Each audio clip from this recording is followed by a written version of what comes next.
अपना काम से मतलब। बेबी तुम बहुत गुस्सा करती हो। मैं बचपन से ऐसा। काय बहाना लेके करता है? ठीक बैठ ना आराम से। चल।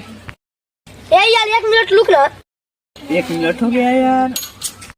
बैठ नहीं यार ठीक से, काय ऐसे करते हैं यार? बैठ नहीं यार ठीक से, बैठ। चल ना यार। अरे अरे रुक रही है 1 मिनट। ताई टाइम हो गया यार। ए चलना है तो चल ना, टाइम हो गया तो हम नहीं जाई बेटी। 1 मिनट ना रुक बाऊ। टाइम हो गया। अभी एक जगह जरूरी काम है जो कल मिलेंगे। अच्छा ठीक है।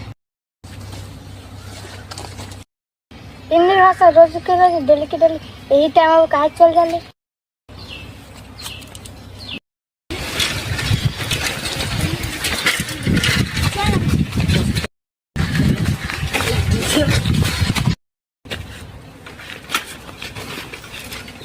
अरे अकेले के बैठिए।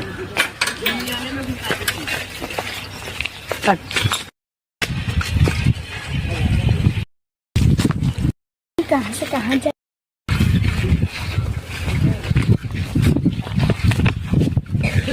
कहाँ चला था?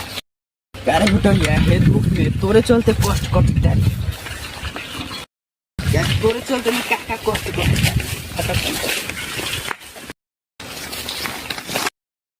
साला पेशाब लग गया। एक मिनट